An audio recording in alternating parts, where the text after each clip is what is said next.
Chapter 23 is about the body, and the body is an interesting topic. In the Yoga Vasistha we've had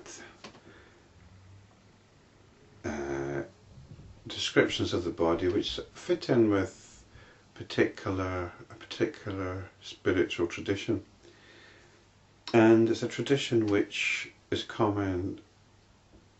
Well, the attitudes within that tradition are also common in Western spiritual traditions, and it's that the body's a problem. The mind is willing, but the body is weak. The body is what wants us to lead us astray from spiritual endeavours. Even the word spirituality, which I use quite a lot, I use it to in the sense of coming to getting in touch with what is real, and so there seems to be an inherent implication that it's the spirit that is real.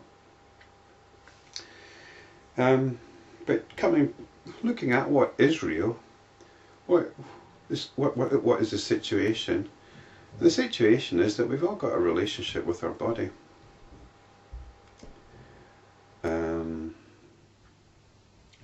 We might possibly have relationships with other people's bodies as well. But we've got this sense of body image, which, whether we call ourselves spiritual or not, this body image quite possibly still plays a large part in our behaviour and attitudes. So the traditional attitude is to see the body as a problem, and that the body is somehow to be overcome. We could maybe just cover it up and pretend it's not an issue, or we can show it who's boss, get into some self-flagellation and mortification, and these are traditions which have arisen all over the world. Whatever the culture, the body's got to be beaten into submission somehow. And there are strands of this in Indian yoga.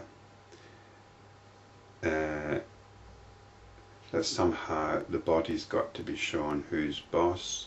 We've got to overcome the ways of the flesh. And it's quite curious that yoga, which arose in India, as a way of coming to terms with this conflict, as a way of showing the dominance of spirit or mind over the body. In the West, yoga has become part of the body beautiful culture.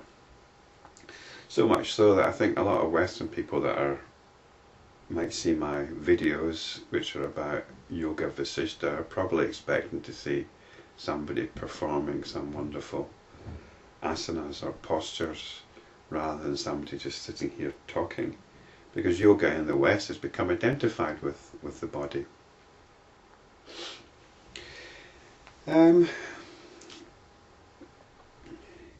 But these traditions that I've been talking about, they presuppose a very negative attitude to the body, and that negative attitude has come up now and again in the Yoga Vasistha.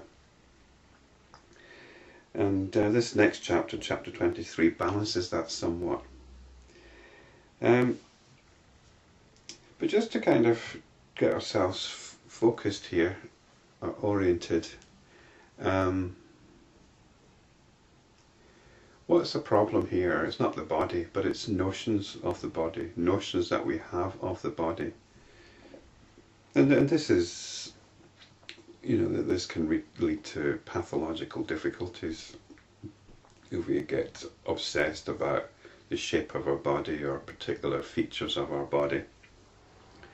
To the extent that people feel they've got to go and get what they call cosmetic surgery.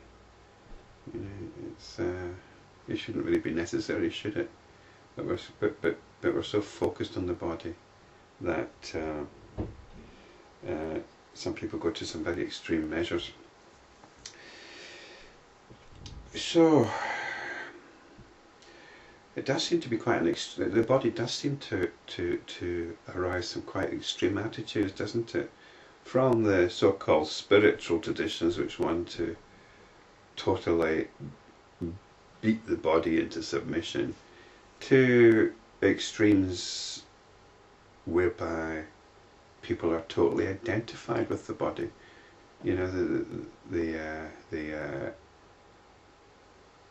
are not going to try and overcome the body at all. They're going to give themselves in completely to the notions that they have of the body. And it's notions of that we have of the body that are the problem. It's the notions that we have. In fact, the very notion that we have a body at all is simply that, it's a notion.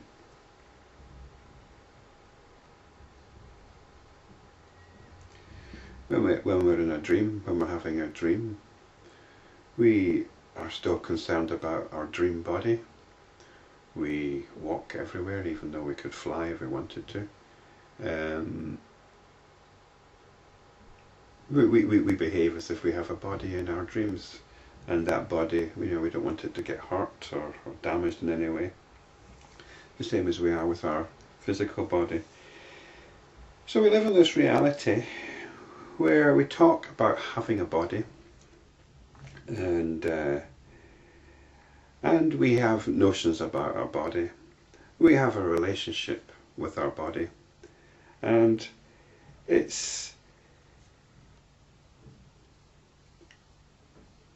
if we've got a bad relationship with our body, if we've got bad beliefs about or bad notions about our body, then it's good to be able to substitute these with positive beliefs about our body. And we should certainly look after it.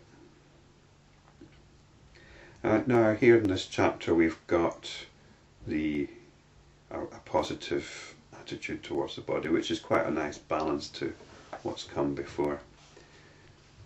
Vasistha continued, Rama, he who treads the superior path, though he dwells in this body, which functions as the potter's wheel does by past momentum, is untainted by the actions that might be performed.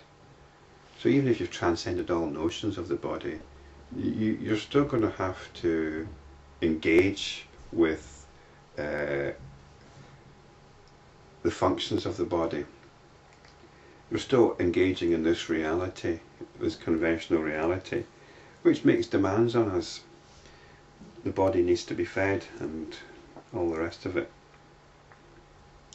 In this case, the body exists for his pleasure and for the liberation of his soul. He does not experience unhappiness in it. To the ignorant, this body is the source of suffering, but to the enlightened man, this body is the source of infinite delight. We've not had this before, have we? The body being a source of infinite delight. While it exists, the wise man derives from it great pleasure and the delight of enlightenment. So the delight of enlightenment is actually derived from the body. And when its lifespan comes to an end, he does not regard it as a loss at all. In other words, the body can be enjoyed, but you don't hang on to it, you don't get obsessed about it, you don't get addicted or attached to it. And since it transports him in this world in which he roams freely and delightfully, the body is regarded as a vehicle of wisdom. Since it is through the body that the wise man derives the different sense experiences and gains the friendship and affection of others, to whom it is a source of gain.